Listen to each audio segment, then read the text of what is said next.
Hello friends, you welcome to my complete Java course. In today's video lecture, we are going to learn object class.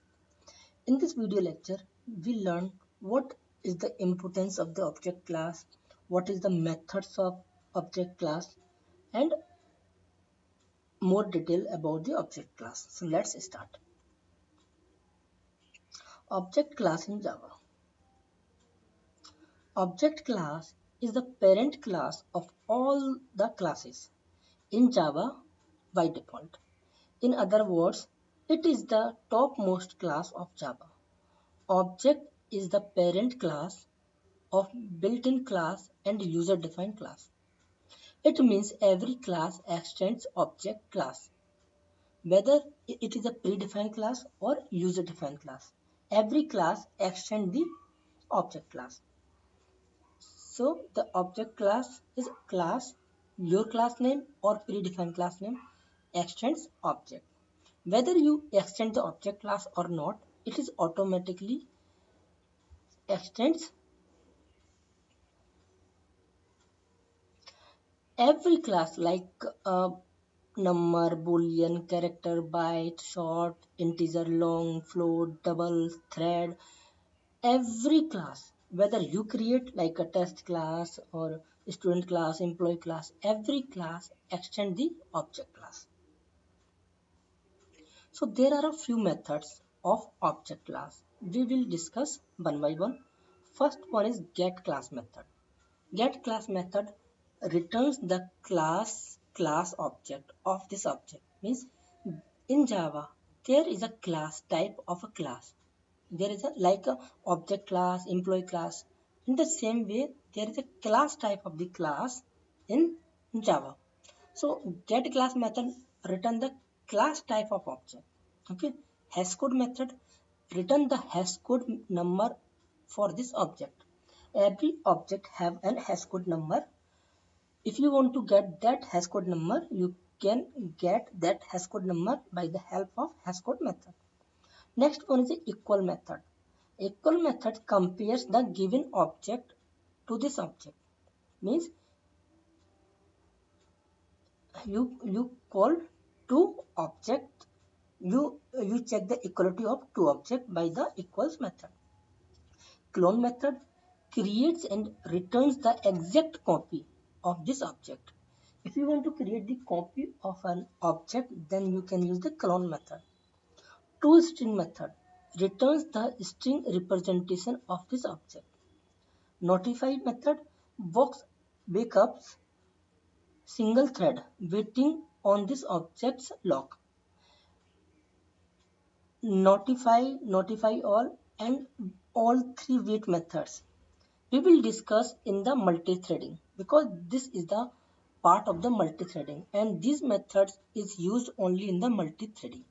So in detail we talk about in the multi-threading videos. Now the last method is finalize method. It is invoked by the garbage collector before object is being garbage collected. So finalize method is always executed when garbage collector collect the any object. So before the collecting object or before the destroying object, garbage collector call the finalize method.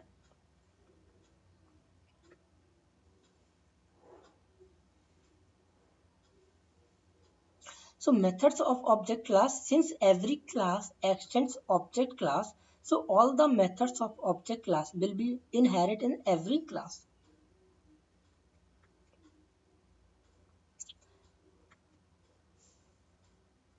So first we discuss about the get class method. Public final get class returns the class object of this object. So on which object we will call the get class method, it will return the class object for this object.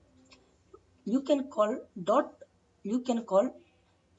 get name method of class name class, so you will get the object class name. Okay, so let's see the example. Suppose you create a test class, and in this test class you create a main method, create the object.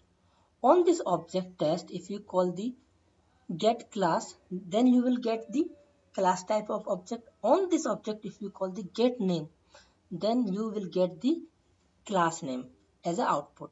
So if you run this program, you will get the output as a test, because test is the class name. So if you want to get the class name by the help of the object, you can call the get class name, get class, then you will get call the get name method. Let's I show you on Eclipse IDE. Okay, so now I have copied the code, and if I run it, you will see test will be the output. It means you can get the class name by the help of the get class and get name methods. So get class is the object class method and get name is the method of get class method.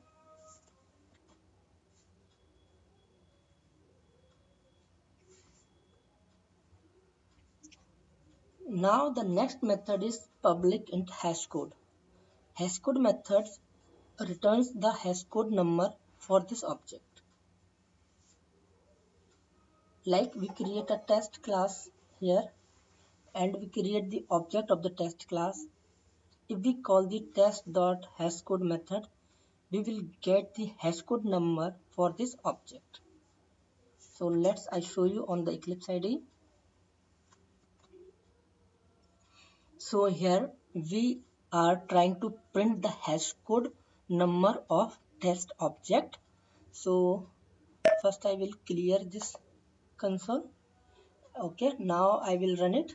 So you will get the hashcode number of this object. So by using the hashcode method, you can get the hashcode number of any object.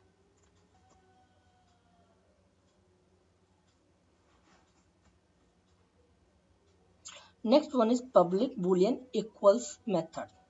Equals method compares the given object to the object. How? So here we create a test class and we created two object, test1 object and test2 object, and we check they are equal or not. So test1 dot equals test2, this will give the output false because they are not equals object, they are two different objects. So let's I show you on Eclipse IDE. Okay, now you can see here test class. We created two test object and we are checking whether they are equal or not. If you run this, okay, you will get the false. Okay, but what happened if you pass the test1 reference like this test1 into the test2? Okay, now if you check, it will give a true. So it is checking two object. If you want to check whether two objects are equal or not, you can use or you can use the equals method. Now the next method is toString method. ToString method returns the string representation of this object. What is the meaning? Suppose we create a test class object and we call the toString method on this object. So you will get the output of string representation of this test1 object. So the string representation of this test1 object is test, which is a class name, then underscore at the rate, then this is the 2 hexadecimal. Okay, so basically what happens, the internally implementation of toString method is return get class dot get name. So this will return the name of the class. So test will be printed. Then at the rate, this is the at the rate. Then this is the integer dot to integer class. There is one method in the integer class which is to hex string, which return the hexadecimal string of the hash code. So this value is the to hex string to this is the hexadecimal string of the hash code. Okay, so let's I show you on Eclipse IDE. Okay, so first I will clear this console. Okay, so here we are using the toString method to print the string value of the object. So this is the string representation of this test1 object. Now we talk about the clone method. The protected object clone throws clone not supported exception, creates and return the exact copy of this object. If you want to create the object by using clone method, then that class must be implemented clonable interface. Okay, so if you have a like an employee class and you want to create the clone of the employee class, then employee class should be implement the clonable interface and implement the clone method. So let's check. Here our test class implements clonable interface. So we can create the object of this test class by using the clone method. So suppose we create a test1 object, okay, but now for the test2 we are not using the new keywords. What we are doing, we are creating the test1.clone method. Okay, so this method return type is object type, so we need to typecast. So we type the cast in the test. So now here we are creating the object by using the clone method. We are not creating the object by the help of new keyword. If you print the hash code for both object, so they are two different objects. Since there are two hash code, so two object will be created. So let's I show you practically on Eclipse IDE. So here you can see we create a test class and implements clonable interface, and test1 object we create by using the new keywords, and test2 object we create by using the clone method. So if you run this program, you will get the two different hash code which shows there are two objects. Okay, or you can print the object as well, only the object test1 and test2.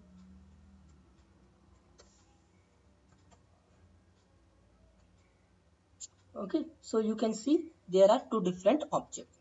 Okay, so now what happen if you not implement this clonable interface and try to clone?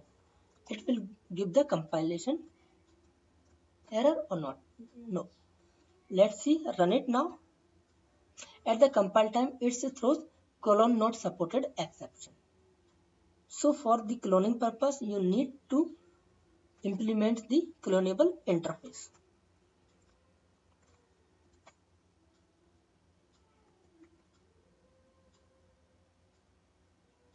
Okay, now next the Java finalize example.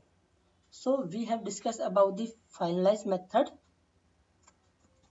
Okay, so we know that the finalize method is executed by the garbage collector before it's destroy the object.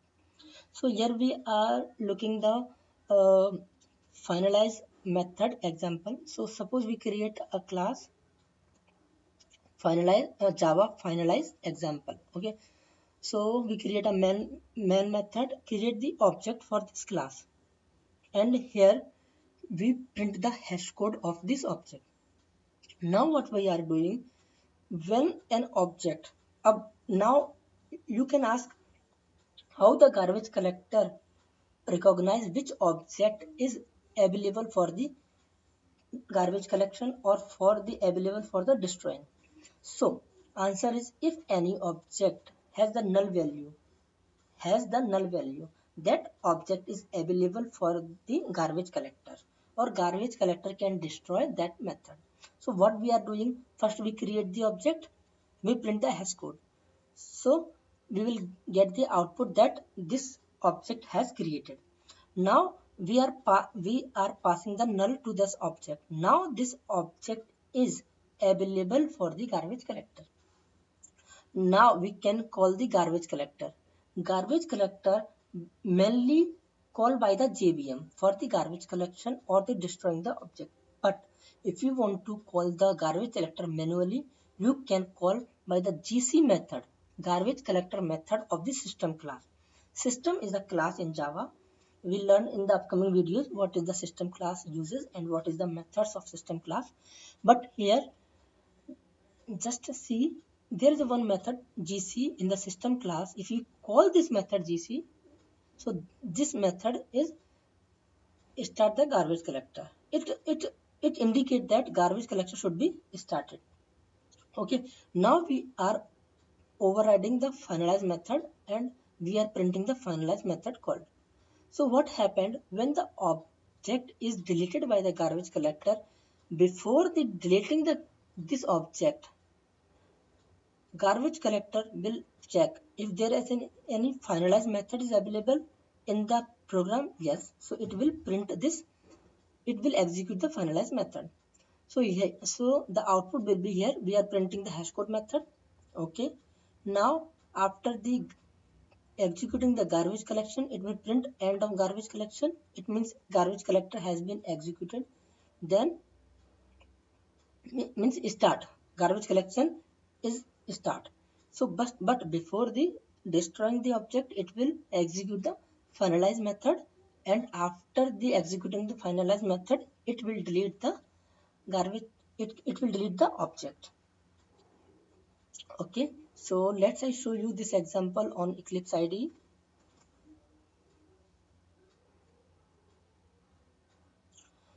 Okay, okay, now there are a few methods which is notify, notify all, wait method with long timeout parameter, wait method with long timeout and integer nanosecond, and a wait method which is not any parameter. So all these 5 methods are related with multi-threading. So we will discuss in detail when we will learn multi-threading. So friends, thank you for watching this video lecture. I hope you enjoyed the video lecture and understand the methods of the object class. Thank you for watching this video lecture and watch my next video lecture for learning new things in Java.